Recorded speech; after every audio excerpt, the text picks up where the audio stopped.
Puji Tuhan, selamat malam Bapak Ibu Saudara. Salam semuanya. Selamat berjumpa kembali malam hari ini dalam Online Discipleship Revival Total Ministry. Seberapa yang sudah hadir malam hari ini dalam Zoom meeting? Kami percaya malam hari ini kita akan kembali untuk melanjutkan pengajaran firman Tuhan. Kita masih bicara tentang persekutuan pribadi, ya. Temanya adalah tentang persekutuan pribadi. Bapak Saudara, seperti apa yang sudah kita bahas ya 2 hari yang lalu, bahwa persekutuan pribadi itu harus dibangun, ya. Setiap orang harus punya kerinduan. Semua orang harus punya keinginan untuk membangun sebuah persekutuan. Walaupun Allah itu ada dan Allah itu memang dia mau, ya, bersekutu dengan kita, namun dibutuhkan satu tindakan atau tekad yang kita bangun dari diri kita.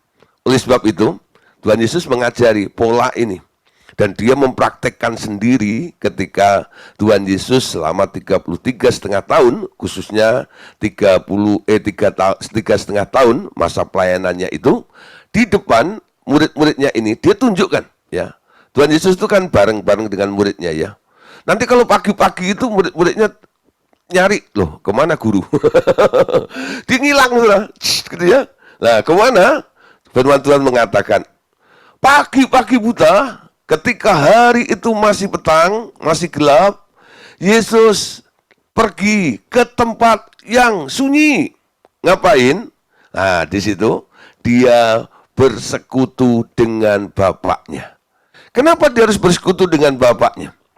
Karena Tuhan Yesus mau mengajarkan kepada para murid-muridnya, segala sesuatu yang kita lakukan ini, semuanya harus atas dasar prakasa ide dari surga. Sehingga pola doa Bapa kami itu, datanglah kerajaanmu, jadilah kehendakmu di bumi seperti di surga, itu bisa terrealisasi, bisa terjadi. Walaupun Anda bisa nyanyi, ya, Bapa kami yang di dalam surga, atau versi yang baru itu, ya, Bapa kami di dalam surga dan sebagainya, lagi ngetop tuh, ya. Nah, saudara, walaupun Anda bisa nyanyi, tapi kalau Anda nggak pernah bangun pagi dan membangun sebuah hubungan dengan surga, kehendak Allah tidak pernah terjadi, betul? Yang ada apa? Anda hanya ada di daerah baik dan berkenan, maksa Tuhan. Karena apa? Anda sudah dipenuhi dengan ide dan gagasan yang muncul dari diri Anda sendiri. Sehingga karena Anda merasa tidak mampu untuk melaksanakan, untuk menyatakan atau merealisasikan ide gagasan Anda karena banyak faktor kekurangan dalam diri kita ini, lalu kita melibatkan Tuhan. Kelihatannya rohani, betul? Kelihatan rohani, ya? Melibatkan Tuhan loh. Tapi idenya dari mana? Yang dikerjakan itu proyeknya siapa? Proyeknya siapa? Gagasannya siapa? Keinginannya siapa? Itu paling penting. Banyak orang kelihatannya melibatkan Tuhan. Libatkan Tuhan dalam kehidupanmu, katanya gitu, ya. Nah, dia punya keinginan, lalu keinginannya disodorkan kepada Tuhan. Tuhan, sertai aku dengan kuasamu, dengan urapanmu, dengan mujizatmu, bla bla bla bla bla bla bla, ya. Dan akhirnya luar biasa. Dia melayani dengan keinginannya sendiri, dia mendoakan orang sakit sembuh, sembuh. Ada masalah, diselesaikan dengan mujizat. Terjadi semuanya. Tapi itu semuanya adalah prakasa gagasan dari si manusia itu. Tuhan Yesus bilang, ketika ditanya oleh orang Farisi, orang Saduki, dan ahli Taurat, atas dasar apa engkau melakukan semuanya itu? Bikin mujizat, ya toh? Ngomong ini, ngomong itu tuh. Ide itu dari mana sebenarnya? Lalu Yesus bilang, anak tidak bisa melakukan kalau bapak tidak mengerjakannya. Anak hanya nyontek, anak hanya melihat, anak hanya nurut sama bapaknya itu loh. Kalau bapak melakukan, itulah yang dilakukan oleh si anak itu. Itu yang dimau Tuhan dalam kehidupan itu, kita itu seperti ini. Bukan berapa banyaknya pelayanan yang Anda kerjakan. Betul? Walaupun mungkin saudara ya, hari ini Anda hanya melakukan satu hal. Tapi satu hal itu adalah karena Anda diperintah oleh Tuhan. Itu jauh lebih baik daripada Anda melakukan 1000 jenis pelayanan yang kelihatannya wow, spektakuler, keren, dan sebagainya. Sehingga membuat semua orang hebat ya, luar biasa. Tapi semuanya itu nggak pernah menggetarkan hatinya Allah. Yang paling menggetarkan hatinya Allah apa? Kalau ada orang-orang yang nurut sama dia. Amin. Anda mau jadi orang hebat atau mau jadi orang nurut sekarang? Pilih coba. Mau jadi orang populer yang hebat, lalu diakui di mana-mana, atau Anda mau jadi orang yang nurut sama Tuhan? Ketika anaknya ini nurut sama bapaknya, ya nurut itu alias taat, amin. Lalu setelah selesai tugas di muka bumi ini, bapaknya kasih penghargaan kepada si anak ini. Karena engkau taat nak, maka aku beri nama di atas segala nama. Setiap lutut bertelut, setiap lidah boleh mengaku Yesus adalah Tuhan. Bapak nggak bilang begini. Karena banyaknya proyek, karena banyaknya pekerjaan, karena banyaknya keberhasilan yang engkau lakukan selama di bumi ini, karena idemu yang brilian, karena inovasi, karena kreativitasmu dan sebagainya, maka aku beri nama di atas segala nama. No, tidak itu. Ya, karena nurut, karena taat. Nah, bagaimana Anda bisa nurut dan taat? Harus ada perintah, betul? Kalau nggak ada perintah, Anda nurut sama apa? Bagaimana Anda bisa mendapatkan perintah? Anda harus duduk dulu.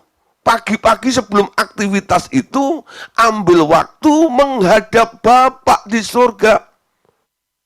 Bapa kami yang ada di surga, dikuduskanlah namamu, datanglah kerajaanmu, jadilah kehendakmu, dan selanjutnya. Disitulah nanti Bapak akan bilang, hari ini aku mau begini. Aku mau kamu melakukan ini, aku mau kamu melakukan itu. Dan Anda tinggal menjalankannya. Kalau terjadi persoalan, terjadi tantangan, terjadi kendala, Anda tinggal lapor. Bapak, perintahmu sudah mau saya kerjakan, tapi ada kendala nih. Kurang dana.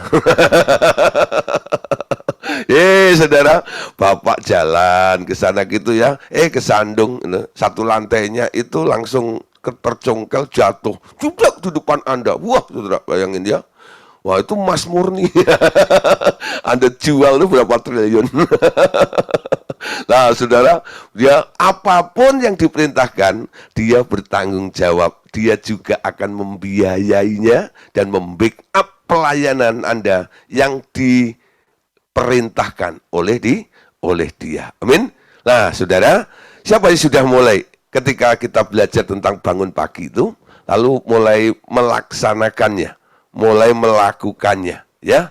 Nah, saudara, apa yang harus kita lakukan ketika kita ada di dalam hadiratnya ya? Kemarin ada pesan Bapak ya. Pertama-tama, persembahkanlah dirimu supaya engkau boleh menjadi imamnya Allah. Imam itu adalah orang-orang yang berkomitmen untuk melayani dia. Amin. Yang kedua, Anda harus menyucikan hati nurani Anda.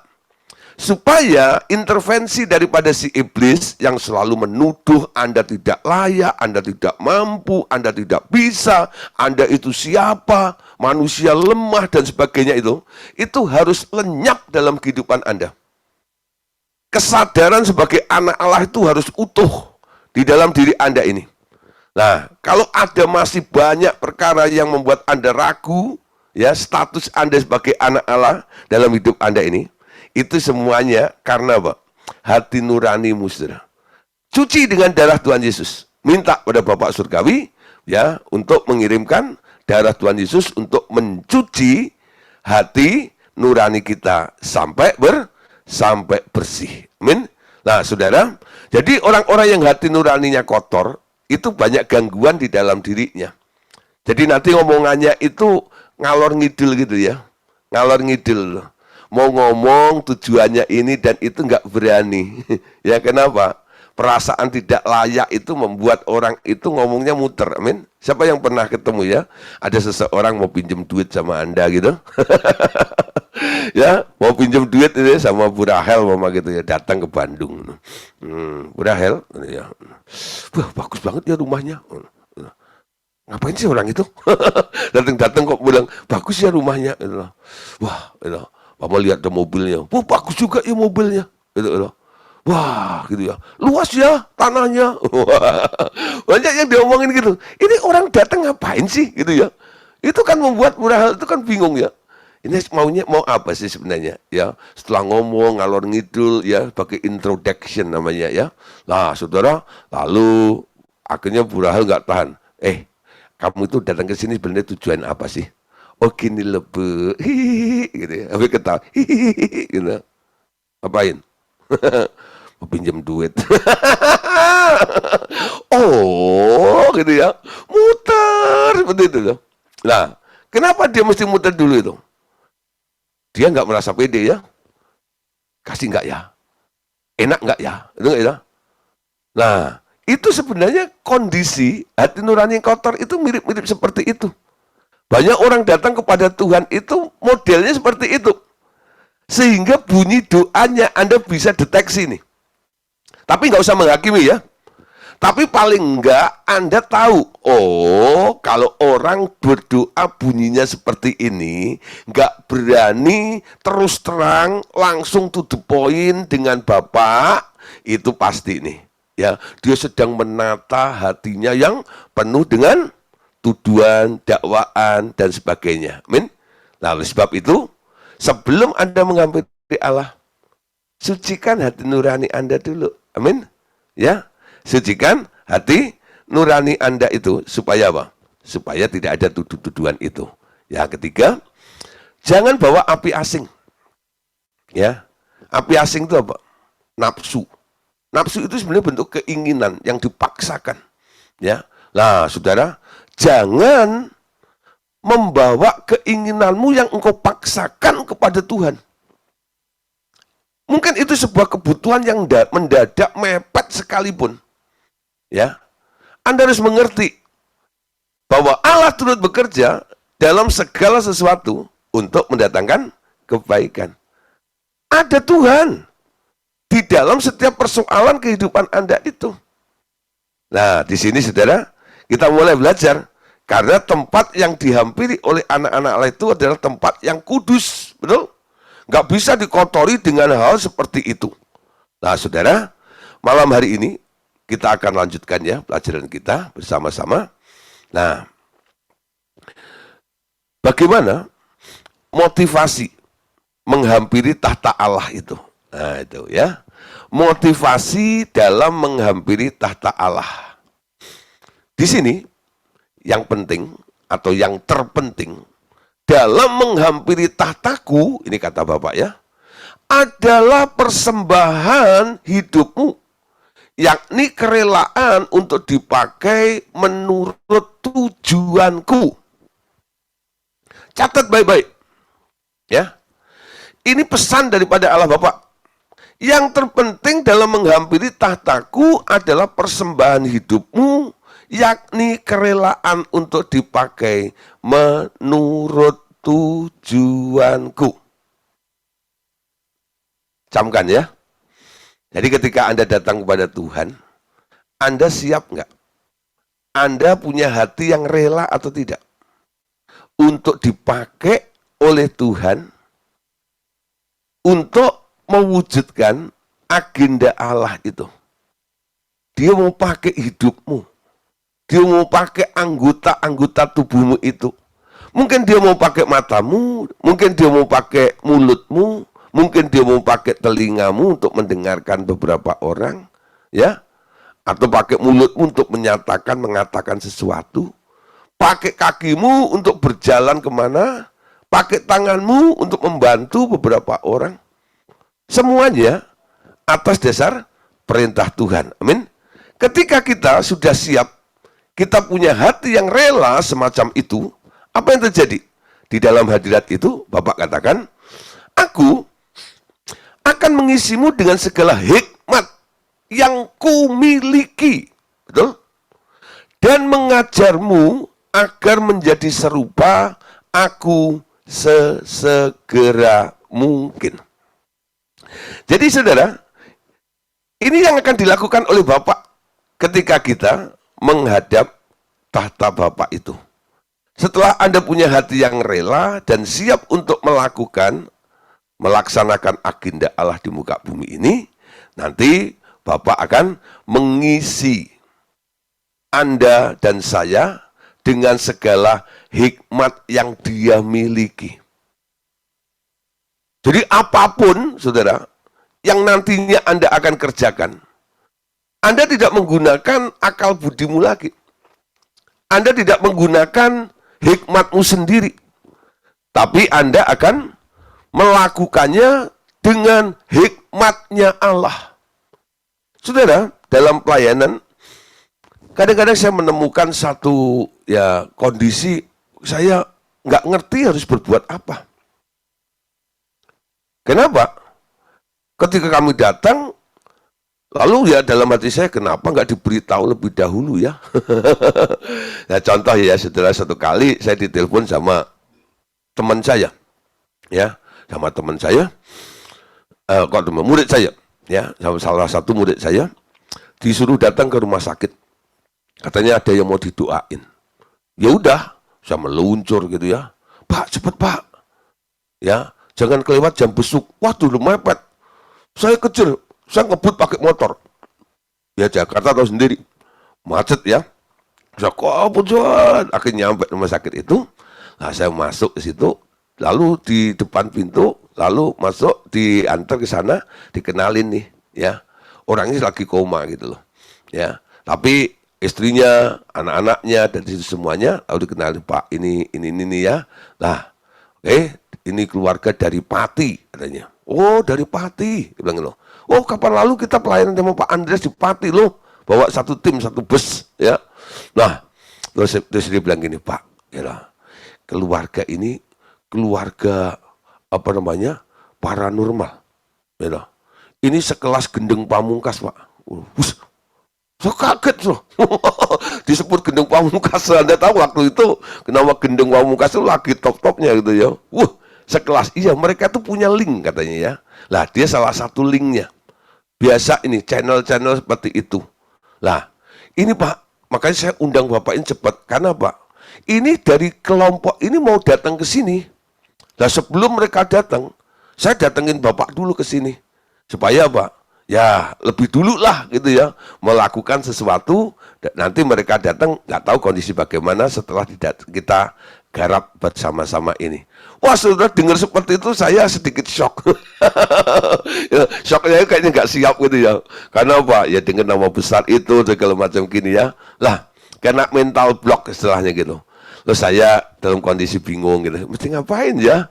Layani paranormal itu gimana? Apalagi orangnya koma gitu ya. Saya bingung juga dari mana mesti melayani itu dan ini kan. Nah, keluarganya juga nggak banyak cerita ini dan itu. Akhirnya saya minta izin kepada teman saya dan keluarga itu, sebentar ya Bu ya, saya mau ke toilet sebentar. Padahal di situ ada toilet dalam ya, saya mau toilet keluar aja. Nah, saudara, saya ke toilet itu sebenarnya saya bukan mau buang air besar atau air kecil, apalagi air sedang. Nah, saudara, sampai ngapain saudara? Saya di situ, saya telepon siapa? Telepon boksu saya. Telepon Pak Andreas ditanya nih, gitu ya.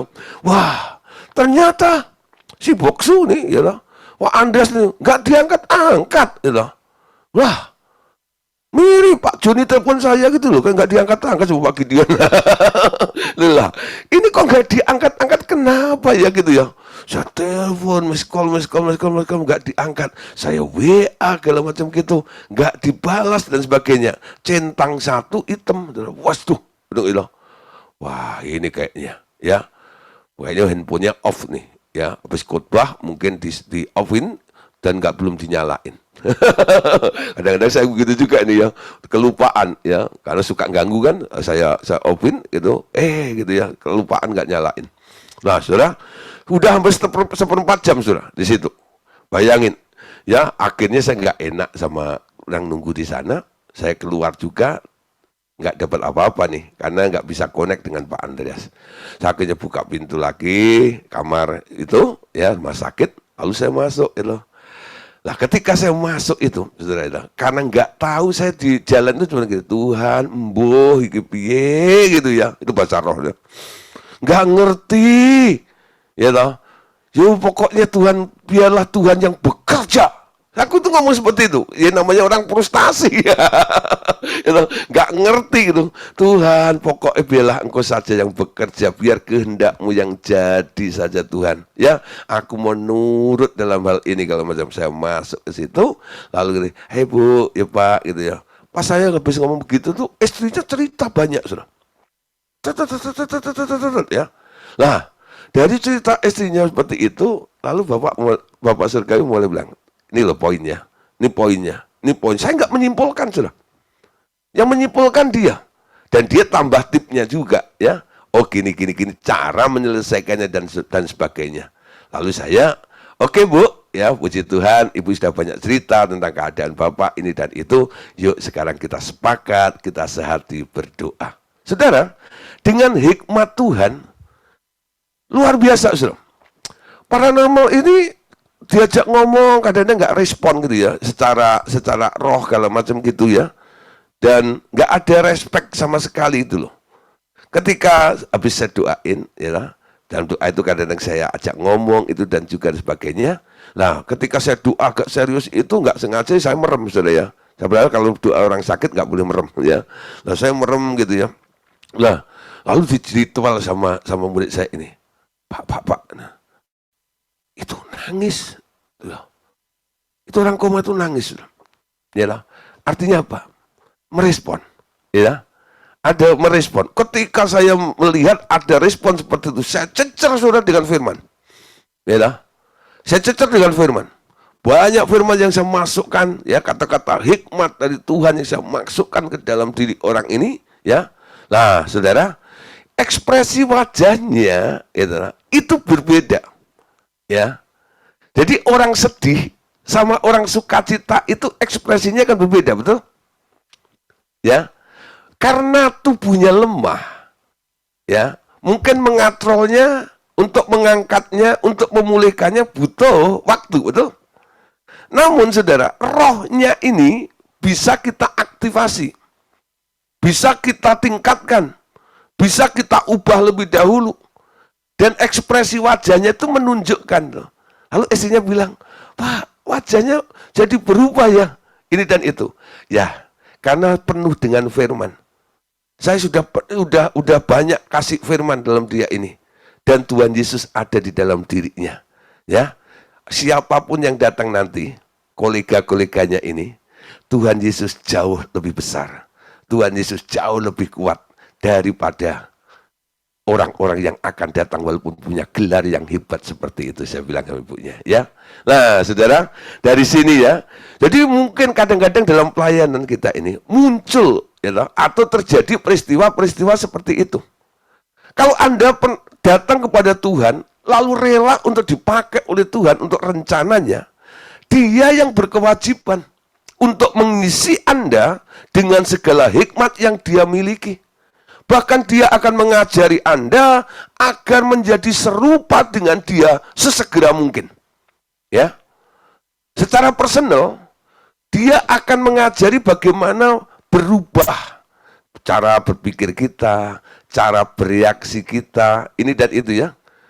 Jadi nanti Anda lihat, ketika Anda melakukan kebiasaan-kebiasaan dalam hidup Anda itu, kok ada rasa nggak enak ya? Kok kayaknya nggak wajar kalau saya melakukan seperti ini. Padahal kata orang lain ya biasa-biasa saja. Tapi kan Anda sedang ditarik. Targetnya adalah menjadi serupa seperti Bapak di surga, betul? Hendaklah kamu sempurna seperti Bapakmu di surga adalah sempurna. Ditarik ke situ, saudara. Dia akan ajari agar Anda menjadi serupa dengan dia sesegera mungkin. Orang yang punya waktu, hubungan pribadi dengan Tuhan dan sering parkir di hadirat Allah akan lebih cepat mengalami perubahan hidupnya. Amin. Dibanding dengan orang yang tak pernah parkir di hadirat Allah. Kalau parkirnya di Starbucks, ya, mereka juga berubah. Ya, yang berubah dompetnya. Kopinya mahal, ya, lakbad. Ya. Wah, satu gelas 60.000. Ya. Wah, beliin di warung itu ya. Itu bisa dapat 1 ember gitu ya lah itu. Wus gitu ya. Nah, saudara, jadi beda ya. Anda parkir di mana? Amin. Ada ya di mal-mal Anda masuk kadang-kadang begitu ya. Ada valet parkir itu ya. Nah, bayarannya mahal di situ, Saudara. Tapi Anda tahu servisnya luar biasa ya. Nah, tadi ada kelas-kelasnya itu parkir. Parkirmu di mana? Parkir yang paling mulia, parkir yang paling indah itu adalah di hadirat Allah. Amin. Kadang-kadang ketika saya ada di dalam hadirat Allah, kalau saya merasakan aliran daripada Allah, lawatan Allah terjadi, saya naikkan pujian, di hadiratmu aku puas, di hadiratmu aku bebas. Di hadiratmu ada terang kehidupanku, pernyataan kuasa kekuatanku. Di hadiratmu ku datang, persembahkan lagu.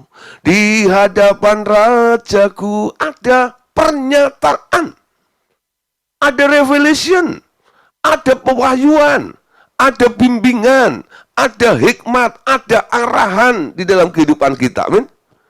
Kalau Anda ada di dalam hadirat Allah, lalu hati nuranimu kotor, Allah Anda drill dengan kebutuhan Anda terus, betul? Nah, di situ Anda nggak bisa menikmati intervensi Allah. Allah mau mengalirkan hikmatnya, Allah mau mengajari Anda, sementara Anda getol dengan kebutuhanmu. Anda getol dengan masalahmu, Anda getol dengan keinginanmu sendiri.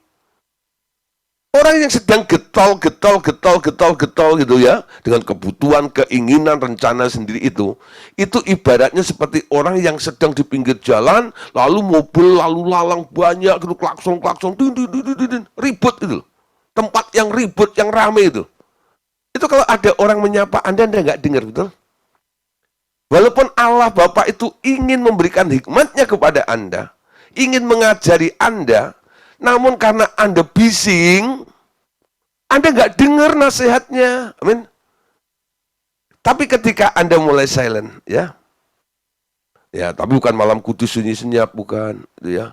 Nah, ya jadi setelah nyembah, setelah nyanyi gitu, Anda mulai ya, kalau di dalam Mazmur itu ada kata sela, betul? Apa itu sela? Berhenti sejenak. Ngapain? Bukan kehilangan kata-kata. Memberi waktu. Tuhan, aku telah menaikkan pujian. Aku telah menyembahmu. Sekarang waktumu untuk berbicara. Nyatakan keinginanmu, nyatakan rencanamu, nyatakan kehendakmu di dalam hidupku. Lalu Anda diam. Hati-hati tapi di sini, ya. Kalau diam gini, bisa bangunnya besok. Ya. Nah, sudah. Nah, di sini Anda harus tetap konsen, ya, sambil menunggu. Daud kemarin kan katakan ya, pagi-pagi aku mengatur persembahanku dan aku menunggu-nunggu, betul? Apa yang ditunggu oleh Daud? Instruksi, betul nggak? Bukan nunggu berkat. Berkat tercurah. Otaknya otak berkat aja. Betul nggak? Nah, kita ganti, saudara.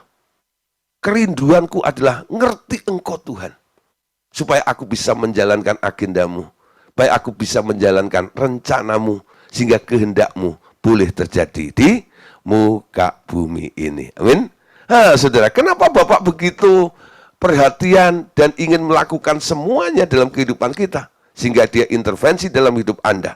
Ternyata Bapak katakan begini, aku ingin memiliki putra-putri kerajaan di sekitarku, yakni pelayan-pelayanku, adalah anak-anakku. Ya, walaupun Anda, saudara, sedang melayani Tuhan, tapi Anda itu bukan status Anda rendah seperti pembantu gitu, bukan. Bapak itu memandang Anda tetap seorang anak.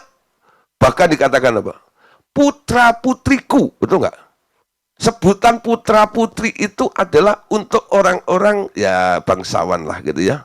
Sebenarnya ya, itu anaknya Pak Jokowi, gitu ya. Lah, itu putra putrinya untuk apa? Memberikan penghormatan. Kalau dia bilang, aku mau ya supaya Pak Joni ya ini jadi putraku. Aku mau Bu Nastiti jadi putriku, gitu ya. Putra putri. Artinya apa? Dia menghormati Anda. Ya, untuk menjadi anak kesayangan dia. Amin. Walaupun anak-anak, tapi dia sekarang mau memberikan share, saudara-saudara. Apa yang ingin dia lakukan, sekarang si anak ini ya dilibatkan oleh bapaknya. Amin. Jadi Anda nggak turun, derajatmu nggak. Sebagai pelayan atau pembantu gitu, tidak. Namun Anda tetap anak. Ya, makanya dia katakan, aku ingin memiliki putra-putri kerajaan di sekitarku, pelayan-pelayanku adalah anak-anakku. Amin. Lanjut, saudara. Bapak katakan lagi, engkau melayani aku bukan dengan pengertian seorang pelayan seperti umumnya. Lah, ini yang saya jelaskan tadi ya.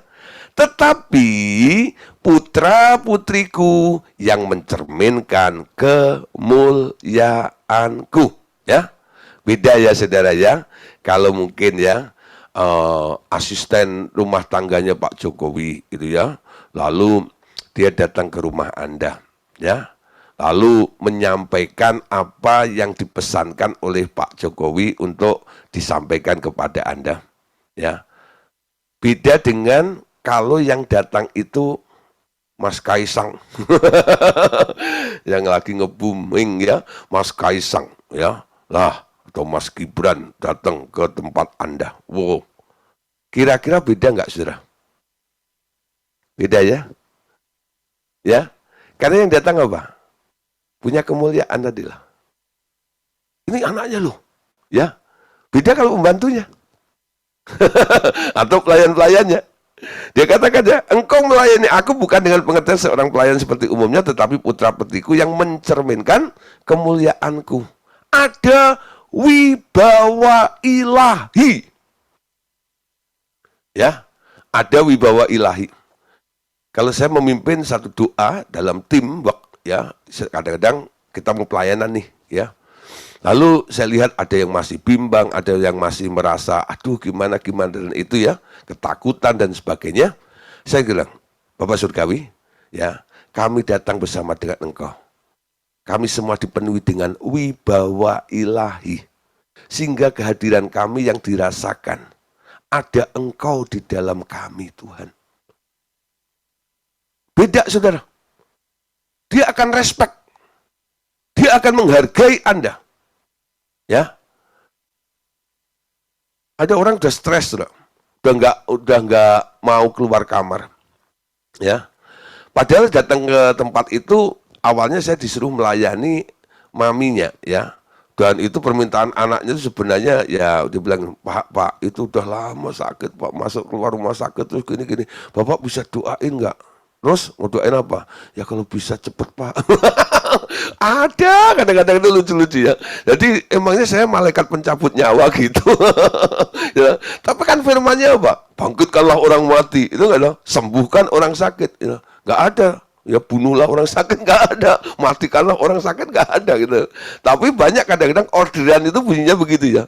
Nah, pakai bahasa rohani, dia bilang, Pak kan lebih baik begitu daripada menderita ini dan itu ya. Akhirnya saya doain sudah, dari nggak mau makan orang tuanya ini gitu ya, pas habis saya doain gitu, dia minta makan sudah, dikasih makan itu lahap sudah, sampai anak-anaknya bingung gitu, wah minta dipanggil kok malah masih semangat hidup ya Pak. Lalu saya bilang, rancanganmu bukan rancanganku, kehendakku bukan kehendakmu, saya bilang gitu ya. Nah, oke. Setelah itu ya, terus dia bilang ini, Pak, karena dia penasaran kan. Lalu dia bilang, saya punya adik, gitu. Dia sudah bertahun-tahun nggak pernah keluar kamar. Ya, bahkan lihat cahaya aja, dia marah. Ya, nah, kalau orang lain ya datang nemuin gitu, pernah undang pendeta itu ya, dia nggak mau, dia berontak gitu ya. Nah, dia ngamuk di situ. Lalu saya bilang gini, oke, kita coba ya. Ya, nah, saya masuk. Lalu saya sapa, hai, gitu. Apa kabar? Tolong nyalain lampunya ya. Lampunya nyala, begitu. Dia nggak marah. Dia senyum. Lambein tangan walaupun mulutnya nggak ngomong. Nah, lalu saya deketin, saya tepuk-tepuk pundaknya begini nih. Ya, apa kabar? Kayak orang pegel gitu ya, gitu. Ya sudah, ya orang begitu kan nggak bisa diajak ngomong supaya lancar gitu ya. Cuma akhirnya sama keluarga ini saya, yuk kita nyembah Tuhan, kita nyanyi tempat ini gitu ya. Saya ajak nyanyi, Allah kuasa melakukan segala, ya saya nyanyikan lagu-lagu seperti itu. Lah saudara, setelah itu ya saya ajak ngomong, dia mau ngomong saudara, ya. Dan puji Tuhan ada respon seperti itu. Lalu setelah selesai, ya saya keluar, lalu di ruang tamu keluarganya tanya, Pak, kok aneh ya? Bapak tadi masuk seperti itu, kok dia mau ya? Kok mau diajak doa, mau diajak ngomong, kok nggak marah? Seperti kemarin-kemarin saya coba undang hamba Tuhan yang lainnya. Ya, di sini saya tidak bermaksud mengecilkan hamba Tuhan yang lainnya. Tapi ya dari pernyataan orang itu saya sampaikan kepada Bapak, Ibu Saudara dalam materi ini. Di sini saya bilang sama keluarga ini, tahu enggak, ya, kita ini ya disertai dengan Tuhan. Ada wibawa ilahi di dalam diri kita ini. Itu segala makhluk, termasuk orang, termasuk roh-roh apapun juga. Ketika engkau membawa kehadiran Tuhan, mereka enggak tahan. Ya, karena apa? Setiap lutut harus bertelut, setiap lidah harus mengaku. Yesus nama di atas segala nama. Ya. Kita membawa nama yang tinggi itu, kita membawa pribadi yang luar biasa, yaitu Yesus dalam kehidupan kita. Ya. Ada wibawa ilahi dalam kehidupan kita. Sehingga mereka bisa tunduk seperti itu. Oh gitu ya Pak? Iya, saya bilang gitu ya. Nah Bapak Saudara, mungkin Bapak Saudara pernah mengalami hal-hal yang mungkin kok gini ya. Nah mungkin Saudara kurang waktu untuk parkir di hadirat Allah, amin. Sehingga apa? Penyertaan Allah itu nggak cukup kuat di dalam kehidupan Anda. Ya, kita baca beberapa ayat dulu. Keluaran 34 ayat 35. Keluaran pasal 34 ayat yang ke-35. Apabila orang Israel melihat muka Musa, bahwa muka Musa bercahaya, maka Musa menyelubungi mukanya kembali sampai ia masuk menghadap untuk berbicara dengan Tuhan. Contoh nih ya, Keluaran 34 ayat 35. Musa itu kalau ya menghadap Tuhan, nggak cuma 1 jam.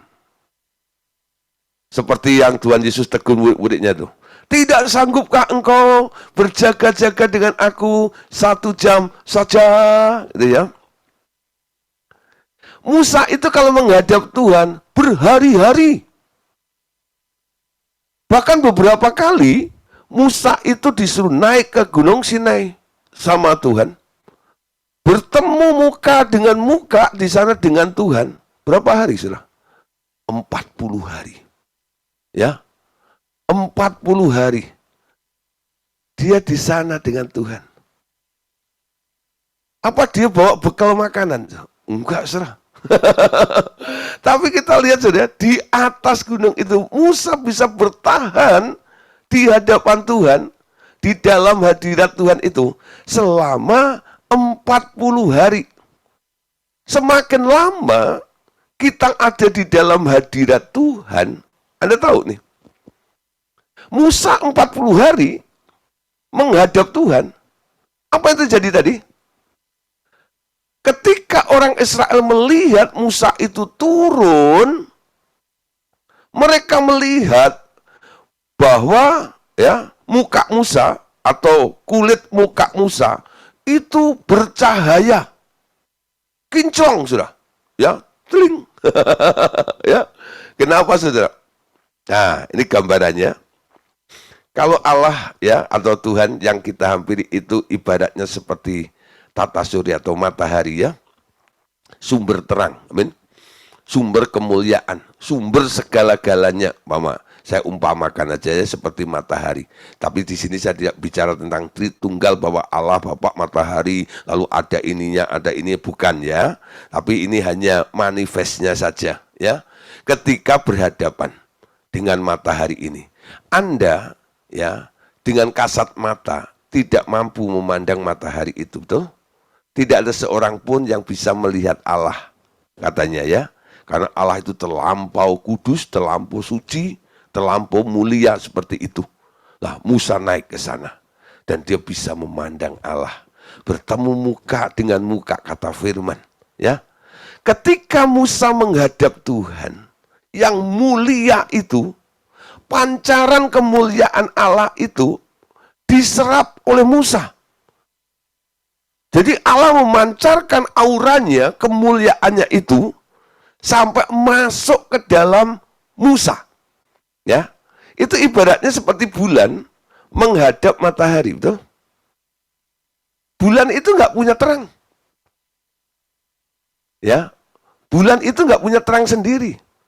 Kalau malam Anda bisa melihat, apalagi bulan purnama ya, lalu bulan itu begitu terang gitu ya. Wah, itu terang dari mana? Itu pantulan dari matahari itu loh. Matahari mengenai bulan, lalu bulan itu menyimpan ya, cahaya kemuliaan atau pancaran terang daripada matahari itu. Lalu ketika mataharinya pindah ke seberang sana, bukan menghilang ya, seberang sana, nah bulannya yang menghadap ke sini ini, ya. Nah ini, akhirnya Anda lihat sepertinya bulan itu punya cahaya sendiri. Tidak, itu sebenarnya apa? Pancarannya. Manusia setelah jatuh dalam dosa dikatakan hilang kemuliaan, bukan? Kalau Anda nggak punya komunitas atau konektivitas dengan Tuhan dalam hidup Anda, kemuliaan itu nggak ada di dalam diri manusia. Manusia itu daging, kata firman, betul? Karena sudah kehilangan kemuliaannya. Bagaimana menambah kemuliaan di dalam hidup Anda? Sehingga Anda menjadi orang mulia, sama seperti Bapak itu mulia. Itu kan keinginan Tuhan Yesus dalam doanya, dalam Yohanes 17 ya. Bapa, aku telah memberikan kemuliaanku kepada mereka, supaya mereka sama mulia seperti kita.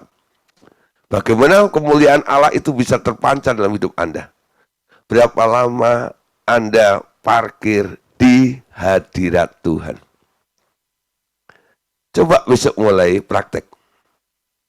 Kalau Anda sudah mulai punya waktu saat teduh 1 jam, 2 jam, tingkatkan. Ya, coba semakin Anda tingkatkan, nanti reaksi atau komentar orang sekitar Anda pasti berbeda. Ada sebuah gereja ya di Surabaya dulu, namanya gereja GBPS. Nah, pendeta senior namanya Pak Ishak Leo, ya, Pak Ishak Lewi Santoso namanya ya. Nah, Pak Ishak Leo ini buka sekolah Alkitab juga di GBPS ya. Saya sekolah Alkitab GBDI. Tapi teman-teman saya yang di dalam pelayanan itu, saya, kamu dari mana sekolah? Oh, saya sekolah Alkitab di GBPS. Gitu. Lalu dia cerita, sekolah kami itu aneh. Anehnya apa? Pelajarannya nggak banyak, gitu. Tapi waktu doanya yang banyak. Gitu. Waktu doanya yang banyak. Jadi diajar berapa jam gitu, lalu disuruh masuk kamar. Doa, gitu ya. Di training seperti gitu. Sore juga begitu. Diajar sebentar gitu. Doa, gitu ya. Banyak doa. Makanya lulusan dari sana itu kalau doa kuat-kuat. Nah nanti kalau lulusan gitu, bukan dilihat dari kepandaiannya atau hafal ayat berapa ini dan itu atau argumennya dan khotbahnya bagus atau enggak, Yang dilihat apa? Ya, lututnya, saudara. Semakin hitam lututnya, semakin banyak duduk di kaki Tuhan katanya. Itu tanda kelulusan katanya itu. Nah itu istilah mereka ya. Nah saudara, nggak heran ya. Satu kali saya dengar Ibu Mary Hartanti itu khotbah ya. Waktu itu saya masih di Solo tahun-tahun 90 ya 92, 93 itu ya. Nah, ketika saya di situ, saya sering kumpul di Perjagalan tempat Bu Mary itu. Lalu Bu Mary itu cerita gitu ya. Tahu nggak? Pak Ishak Leo itu katanya, itu ya apa namanya rambutnya kan udah putih semuanya katanya. Sekarang muncul hitam katanya. Ada banyak aneh-aneh segala macam. Tapi yang lain lagi ya, bukan karena becaknya hitam, becaknya putih, bajunya putih, pokoknya semuanya serba putih gitu ya.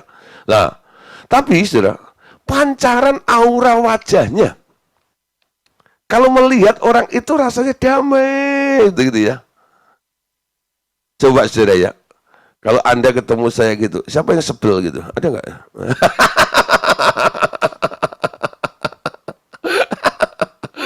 Dan nanti Sabtu ya, hari Sabtu ada bengkel di sekretariatnya. Ketemu dengan saya ya. Nah nanti kalau ada sebel, Pak Gideon, aku sebel. Lah nanti itu buat koreksi saya ya. Kenapa ya ada orang yang masih sebel sama saya? Nah, atau paling enggak ada orang ngomong gini, kulihat di wajahmu kemuliaan Tuhan, kekasih kau dengan kasih Tuhan. Lah, saudara ya, ada pancaran wajah itu kalau kemuliaan Allah. Amin. Nah, saudara, coba cek ya. Anda keluar, Anda ketemu dengan orang melihat kemuliaan Allah di dalam hidup Anda atau tidak? Atau orang itu bosan dengan Anda, jengkel dengan Anda, nggak suka dengan Anda. Coba. Ya. Orang yang suka parkir di hadirat Allah, pasti kehadirannya itu akan disukai oleh orang-orang sekitarnya. Amin. Kenapa? Dia sedang memancarkan kemuliaan Allah. Bangsa Israel melihat kemuliaan Allah nggak tahan. Sehingga bilang sama Pak Musa, silau men. Akhirnya Pak Musa ambil kerudung dia, tutupin mukanya. Ya kenapa? Bangsa Israel nggak tahan melihat kemuliaan pancaran dalam Allah dalam kehidupan, dalam wajahnya Musa itu loh. Ya. Nah, saudara, kita perhatiin ya. Ada orang nggak tahan melihat itu. Ya kenapa orang nggak tahan dengan kemuliaan Allah? Pasti ada sesuatu ya. Roh-roh jahat itu nggak tahan. Yesus lewat, itu orang yang gila dari Gadara itu, dia nggak tahan. Jangan siksa aku. Ya, Yesus anak Allah, betul nggak ya? Nggak tahan. Nggak tahan. Jadi kalau Anda membawa pancaran kemuliaan Allah, nanti orang-orang yang nggak beres akan nggak tahan ya. Orang-orang yang akan menipu, menyolong gitu ya, mereka akan bertobat lebih dahulu. Karena apa? Pancaran kemuliaan Allah itu loh terjadi dalam kehidupan Anda. Amin. Ada satu kegerakan rohani ya, dulu tahun berapa itu di Wales ya, di Inggris. Itu ketika mereka ada beberapa orang yang menyebut dirinya sebagai genset ya. Genset tahu ya, kayak generator gitu loh. Nah itu kan untuk menjadi pusat listrik gitu ya, bisa jadikan terang dan sebagainya, energi lah seperti itu. Nah, jadi orang itu punya satu komitmen mau berdoa gitu di basement satu gedung gitu ya. Mereka berdoa untuk sebuah pertobatan di negara itu atau di kota itu. Apa yang terjadi saudara? Kemuliaan Allah melawat kota itu. Dan apa yang terjadi? Hari itu banyak satu fenomena atau keadaan yang aneh saudara ya. Orang-orang yang lagi mabuk dia buang botolnya sendiri, nggak ada yang khotbah. Ya, orang yang mau nyolong nggak jadi nyolong, gitu. Orang yang duniawi mulai menyesali dirinya, nangis di pinggir-pinggir jalan. Hari itu saudara, terjadi lawatan di kota itu. Kenapa? Kehadiran dan kemuliaan Allah terpancar di kota itu. Amin. Saudara, jadi perhatikan ya, parkir di hadirat Allah, Bapak katakan aku akan terus menerus mengisi, mengimpartasi mereka dengan kemuliaanku sendiri. Dan membuat mereka menjadi cermin kemuliaanku di mana saja kerajaanku mengembang. Yang dilihat dalam diri Anda bukan Anda lagi, tapi siapa? Allah yang ada di dalam diri Anda itu loh. Pancarannya itu loh. Anda sekarang menjadi cermin kemuliaannya di mana saja kerajaan Allah sedang mengembang. Amin. Nah, terus keinginanku adalah mengisi semua duta-dutaku dengan kepenuhanku secepat mungkin. Perkataan yang kuucapkan kepada mereka setiap waktu akan membuat mereka bertambah-tambah bersinar. Jadi hikmat Allah yang dicurahkan kepada Anda itu membuat orang-orang itu jadi tambah kagum dengan Anda, betul? Anda akan semakin memancarkan terang itu semakin kuat dan Anda semakin bersinar. Amin. Nah, saudara, banyak orang kadang-kadang mau mempersembahkan sesuatu kepada Tuhan ya dengan cara idenya sendiri ya, mirip seperti Kain itu loh, mau ini mau itu dan itu dan sebagainya, tapi ujung-ujungnya nggak diindahkan oleh Tuhan. Tapi saudara, yang pertama yang penting itu ya adalah sebelum Anda melakukan aktivitas itu, Anda harus mendengar sesuatu lebih dahulu dari dia ini loh. Tanpa Anda parkir di hadirat Allah, ya, motivasimu tidak berubah untuk mendapatkan sesuatu, tuntunan, perintah atau instruksi daripada dia, Anda tidak akan mengalami seperti itu. Jadi yang pertama apa? Coba mulai buka telinga. Itu yang disebut Daud, aku menunggu-nunggu, aku buka telingaku Tuhan. Silahkan berbicara. Nyatakan apa yang harus aku lakukan. Ada seorang hamba Tuhan ya dalam perjanjian lama. Dia abdi Allah, namanya Samuel. Anda tahu ya, hidup Samuel itu luar biasa. Anda tahu apa arti namanya Samuel? Samuel itu artinya yang diminta dari Allah. Itu arti nama Samuel, yang diminta dari Allah. Kenapa namanya Samuel itu berarti yang diminta dari Allah? Anda tahu ya, Samuel itu maminya namanya Hana, papinya namanya Elkana, ya. Nah, Elkana ini punya istri kedua, tapi gak jangan dicontoh ya. Istri kedua namanya Penina. Lah setiap tahun mereka itu pergi ke bait Allah, jalan bertiga, ya. Penina ini punya anak dengan Elkana itu. Sementara Hana ini dikatakan mandul. Walaupun Elkana itu bilang, aku lebih mengasihimu daripada Penina, walaupun dia telah memberikan anak kepadaku. Ya, namun itu nggak menghibur Hana, saudara. Kenapa? Penina ini coba terus mengintimidasi Hana. Setiap jalan itu kan berjam-jam ya, dari rumahnya itu sampai ke Silo itu jauh.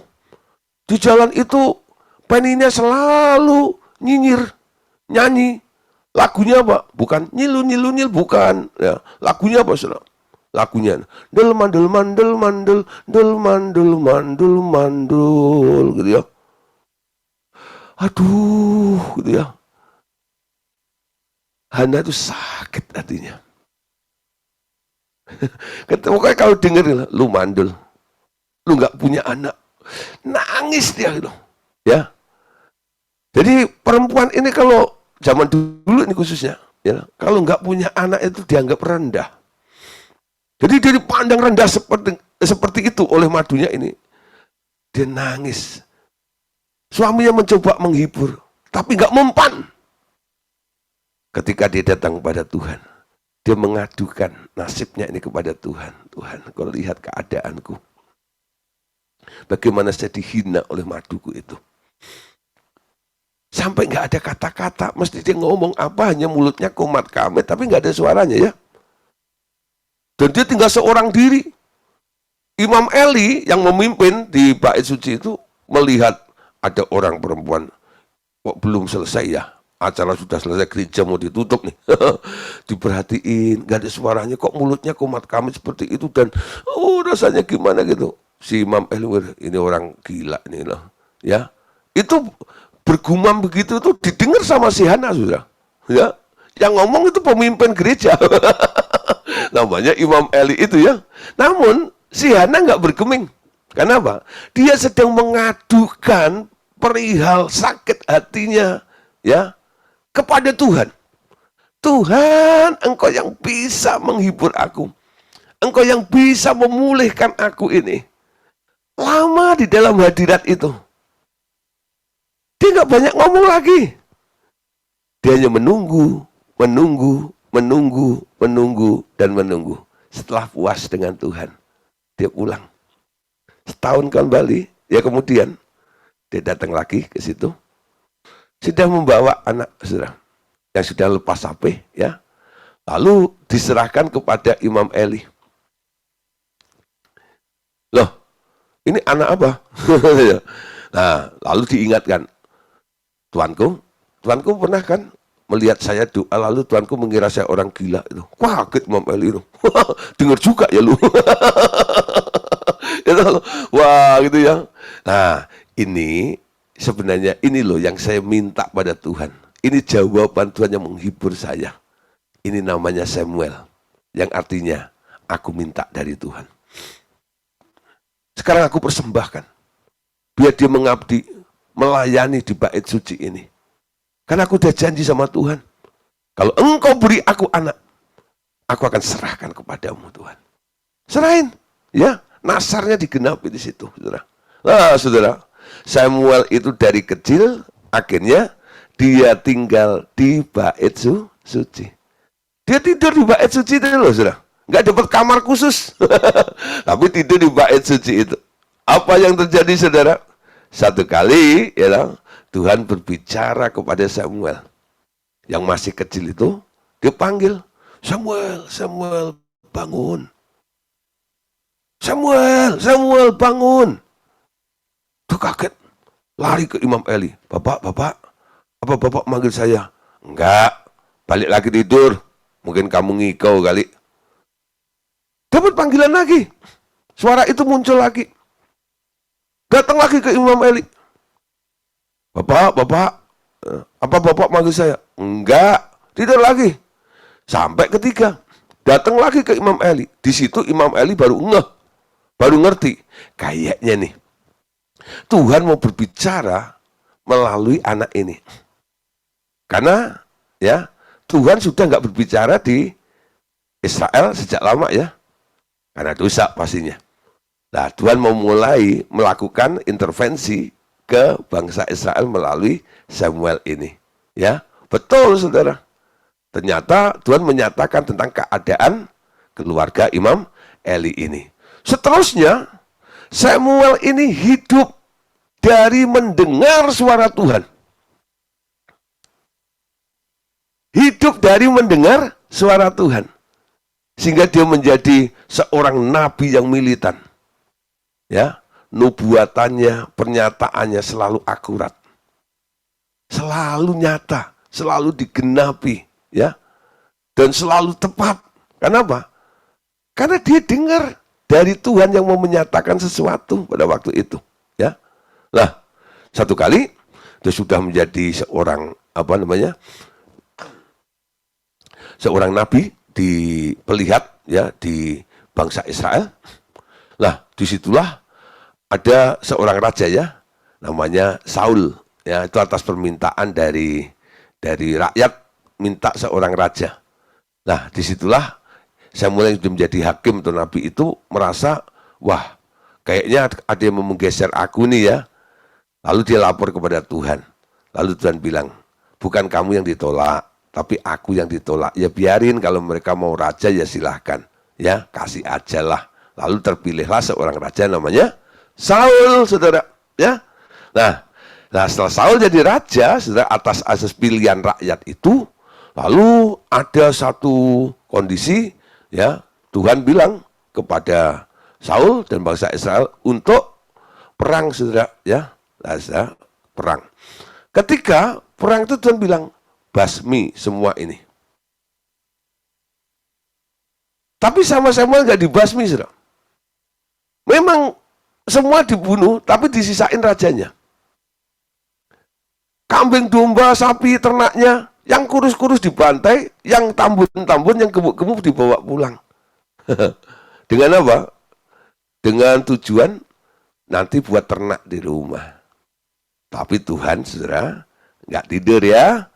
Tuhan tahu apa yang terjadi dengan Saul. Samuel yang sedang asik-asik duduk di rumahnya. Dipanggil Tuhan, Samuel, bangun. Temui Saul itu. Dia sudah berkhianat. Dia sudah tidak setia kepadaku. Ada apa? Kamu nanti akan tahu sendiri. Temui dia pokoknya. Lalu saudara, Samuel tanya, ya apa, pergi menemui Saul.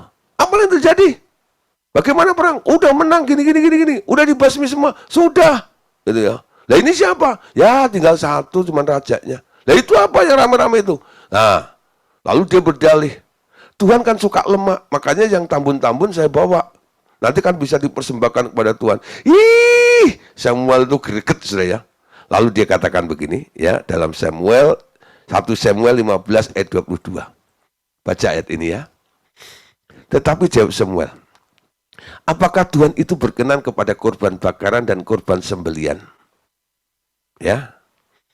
Apakah Tuhan itu berkenan kepada korban bakaran dan korban sembelihan, sama seperti kepada mendengarkan suara Tuhan? Sesungguhnya mendengarkan lebih baik daripada korban sembelihan. Memperhatikan lebih baik daripada lemak domba-domba jantan. Idemu menyenangkan Tuhan, melakukan sesuatu yang kelihatan rohani untuk Tuhan.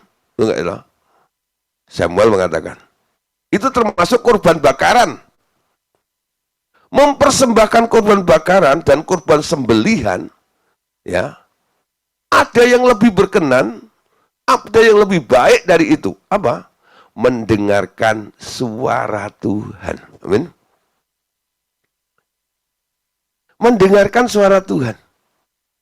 Jadi mengumpulkan, menciptakan ide-ide sendiri untuk menyenangkan Tuhan, melakukan sesuatu untuk kepentingan Tuhan, untuk Tuhan, ya bukan kepentingan, untuk Tuhan. Ada yang jauh lebih baik dari itu. Apa itu? Dengar dulu, amin. Orang yang dengar itu dipuji sama Tuhan.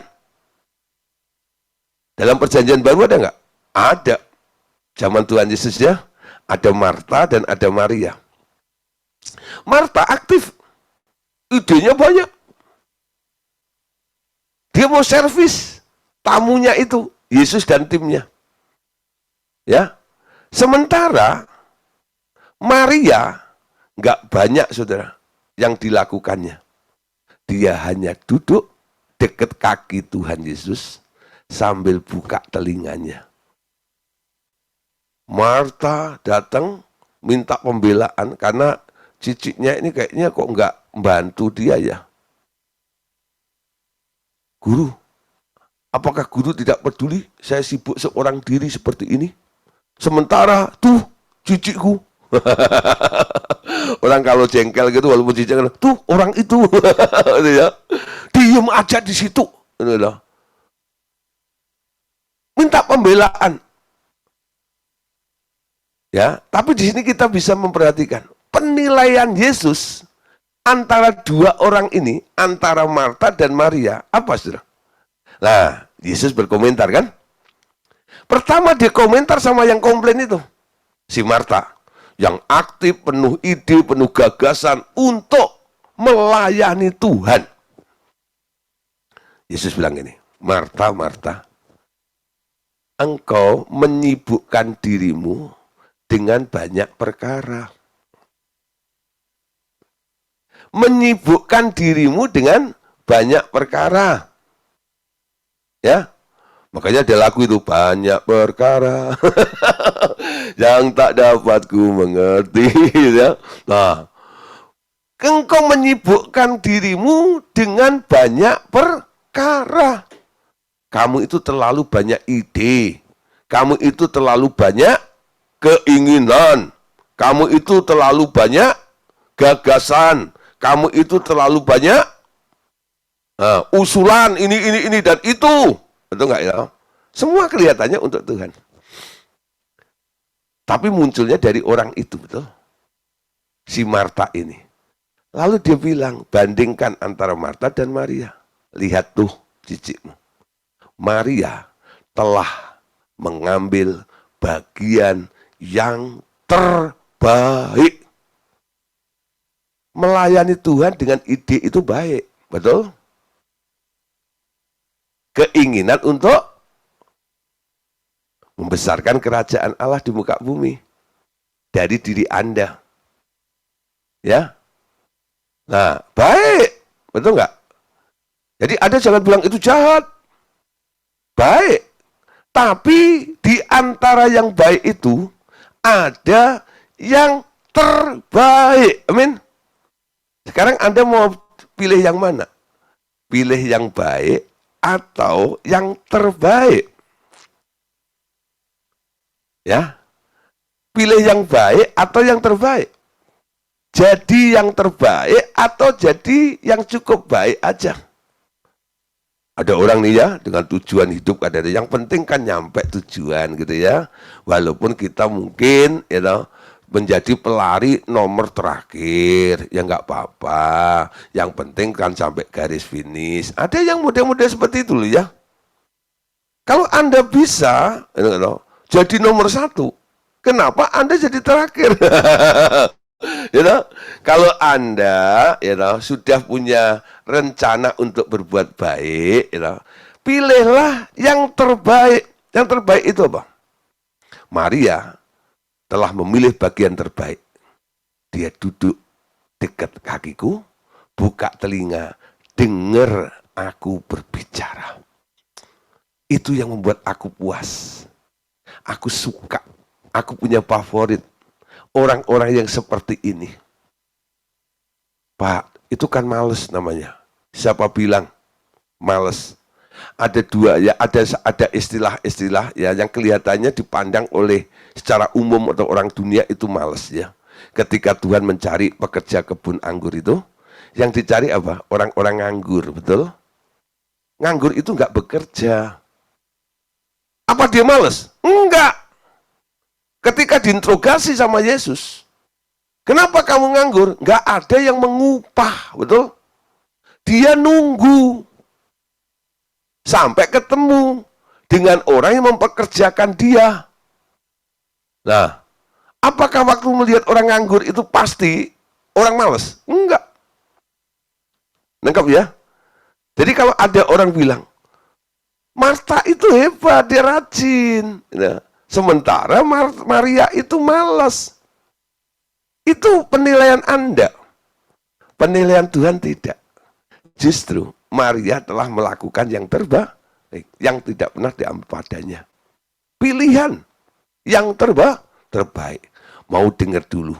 Amin.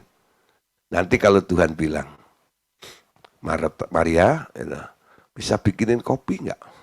Kayaknya agak ngantuk nih. Maria pergi nggak? Pergi.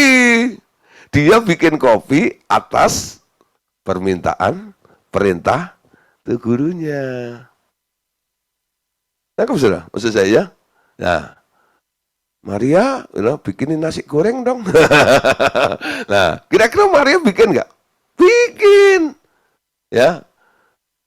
Karena apa? Tuhan yang meminta. Amin.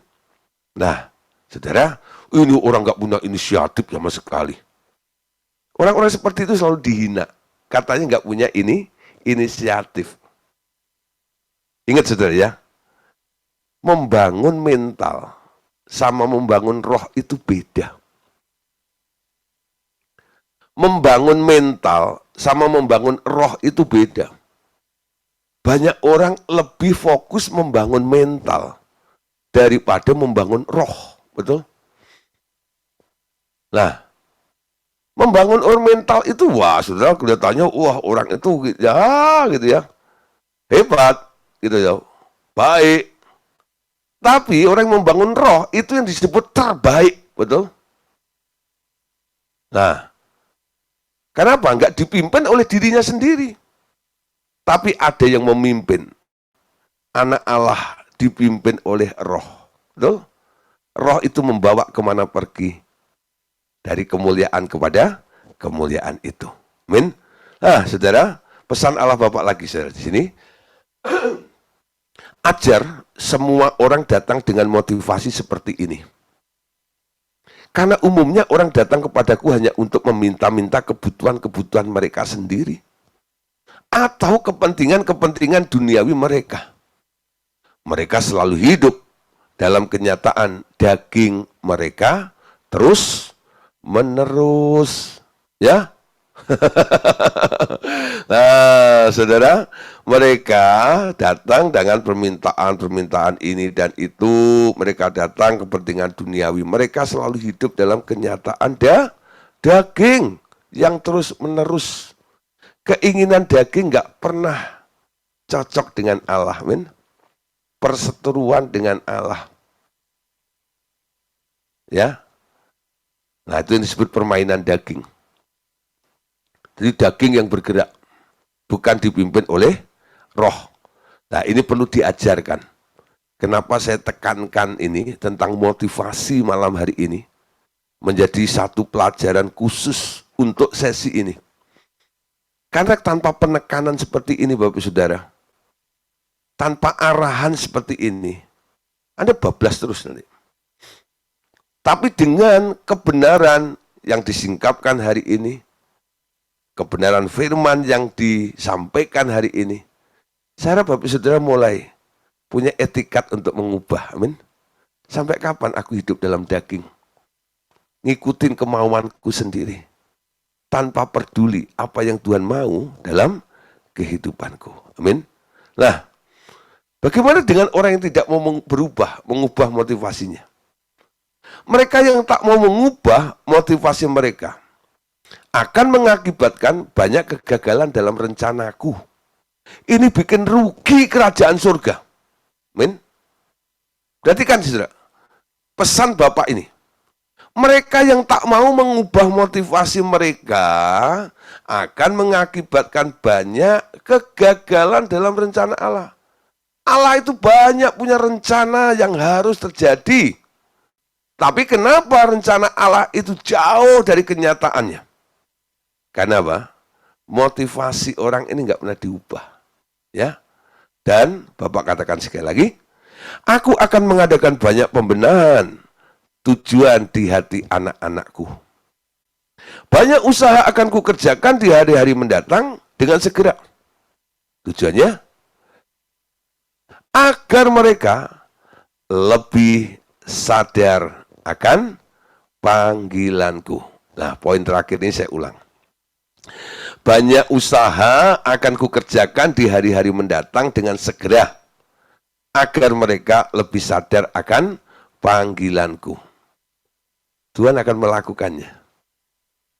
Kebenaran disampaikan, Anda mulai mau masuk, dengan segera ditangkap sama Tuhan. Tuhan akan melakukannya dengan segera di dalam hidup Anda, untuk mengubah motivasi Anda datang kepada Tuhan. Ya. Nah, satu ayat penutup untuk malam hari ini. 2 Korintus 3, ayat yang ke-16 dan ayat yang ke-18. Tetapi, apabila hati seseorang berbalik kepada Tuhan, maka selubung itu diambil dari orang itu. Sebab Tuhan adalah roh, dan di mana ada roh Tuhan, di situ ada kemerdekaan. 18. Kita semua mencerminkan kemuliaan Tuhan dengan muka yang tak berselubung. Karena kemuliaan itu datangnya dari Tuhan yang adalah roh. maka kita sedang diubah menjadi serupa dengan gambarnya dalam kemuliaan yang semakin besar. Saudara, banyak orang hanya mau ngalami ayat 18 ini ya. Kita semua mencerminkan kemuliaan Tuhan dengan muka yang tidak terselubung. Kita akan diubah menjadi serupa dengan gambarnya dalam kemuliaan yang semakin besar. Lalu bikin KKR. Temanya apa? From glory to glory. Dari kemuliaan kepada kemuliaan, gitu ya. Yang diceritain apa? Siapa saudara di sini, ya loh, yang mau bisnisnya berhasil? Gini. Wah, contoh-contohnya terlalu dangkal. Men, sebenarnya memancarkan kemuliaan itu apa? Anda nyerap dulu, betul?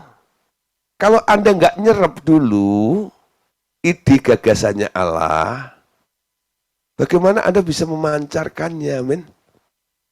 Simple.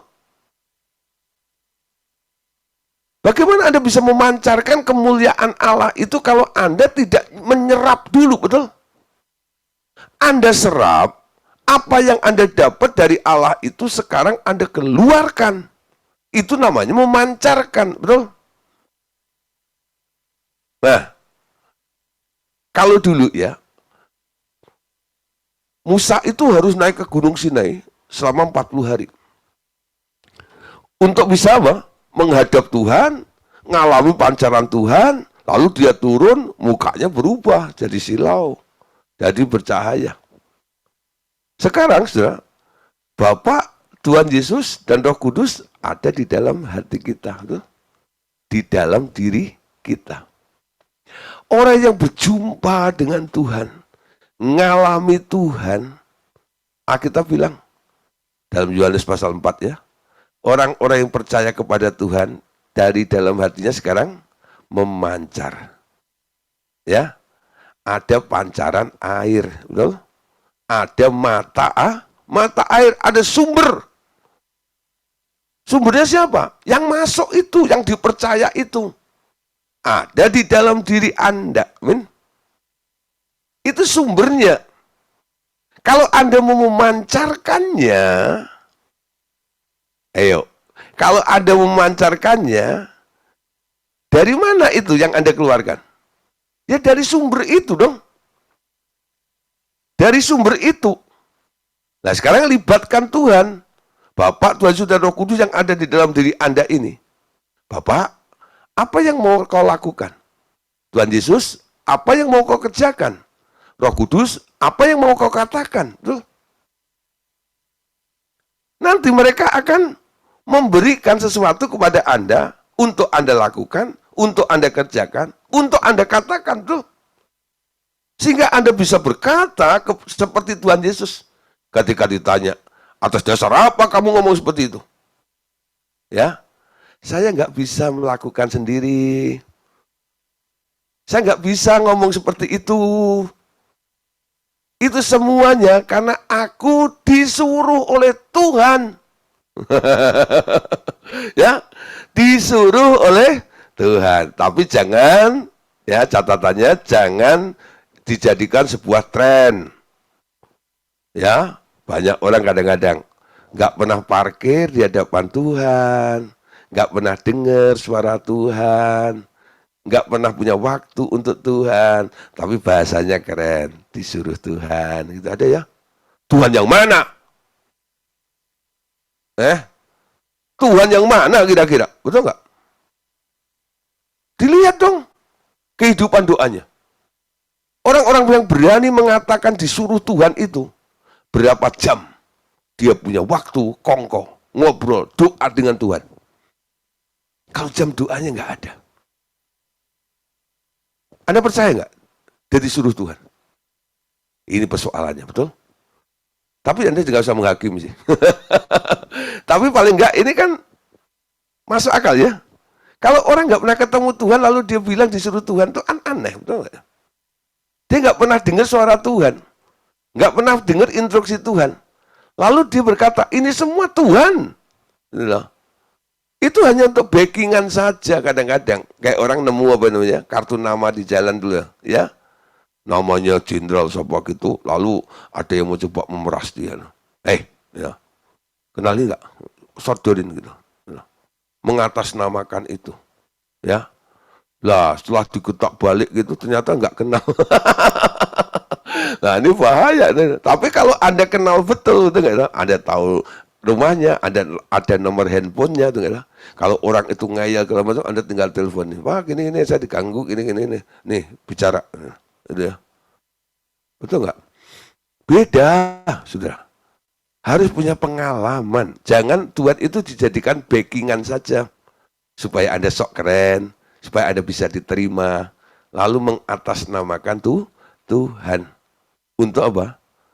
Untuk supaya kelihatan ada wibawa yang seperti itu. Amin. Saudara, malam hari ini sampai di sini dulu ya. Besok kita akan bahas bagian yang ketiga, bahwa Allah itu omnipresent. Allah itu maha hadir, ya. Dia tidak dibatasi oleh ruang, waktu, dan gerak. Di mana saja. Jadi nggak butuh ruang khusus. Ya, kalau punya ruang khusus jauh lebih baik, betul ya? Untuk apa? Untuk fokus Anda sebenarnya, bukan untuk Tuhan. Banyak orang kadang-kadang salah persepsinya di situ. Ya, Tuhan itu harus disediakan tempat khusus, ya. Bagi Tuhan dimanapun dia nggak masalah, betul? Kenapa Anda harus punya tempat khusus? Supaya Anda bisa konsentrasi sebenarnya, betul? Jadi tempat khusus itu bukan untuk Tuhan ya. Ada orang sudah terlalu fanatik gitu ya. Pertama-tama ketika diajar tentang mendengar suara Tuhan, tentang perlu ini dan Roh Kudus, apalagi dulu pernah muncul satu buku ya dari Benny Hinn yang judulnya Good Morning Holy Spirit itu ya. Wah, saudara, devosi Roh Kudus itu dan sebagainya. Saya punya murid saudara. Waktu itu saya buka pemuridan di Pondok Indah. Kebetulan mobil saya rusak. Lalu saya naik Gojek ke Pondok Indah dari Meruya. Terus pulangnya saya nebeng karena di rumahnya di Alam Sutra. Sekarang dia jadi pendeta orang itu ya. Tapi awal-awal itu benar-benar agak lucu sedikit ya. Terus dia punya mobil sedan.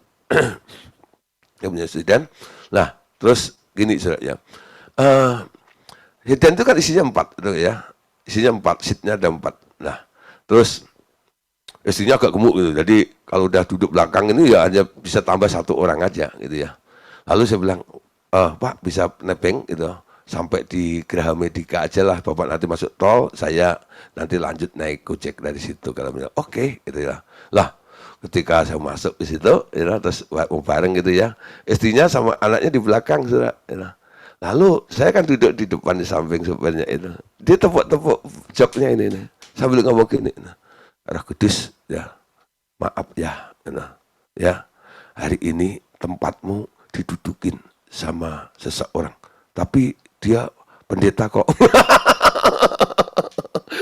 Saya dengar seperti itu, geli sekali gitu ya, lah, gitu. Terus lalu saya duduk ini ya, saya candain gini, Pak, berarti saya di pangku Roh Kudus dong. Roh Kudus duduk sini, atau saya berdampingan nih, impitan sama Roh Kudus bilang gitu ya. Nah, terus saya jelaskan gitu ya di mobil itu, Pak, nggak segitunya lah gitu ya, ya. Jadi kemana-mana itu Bapak kok kayak supir taksi ya. Anak istri selalu di belakang, Bapak duduk di depan karena sebelah Bapak itu Anda anggap ini tempat yang spesial buat Roh Kudus gitu kan, ya. Nggak harus begitu Pak, ya. Roh Kudus itu disediakan ruang ya, khusus di hatimu, diprioritaskan nasihatnya, ya. Tempat khusus itu untuk Anda supaya bisa fokus. Puji Tuhan sudah bertobat, ya. Minggu depan dia ikut pemuritan lagi. Nah, saya datang duluan ya. Sengaja saya memang baru parkir mobil gitu. Tahu mobil dia datang di belakang parkir mobil saya. Lalu saya keluar gitu. Saya kaget. Istrinya sudah di sebelahnya. Anaknya di belakangnya. Saudara, nasihat saya manjur. Nah, saudara, besok kita akan bahas tentang omnipresent atau Allah yang maha hadir dan sebagainya. Oke? Tuhan Yesus memberkati kita semuanya. Amin.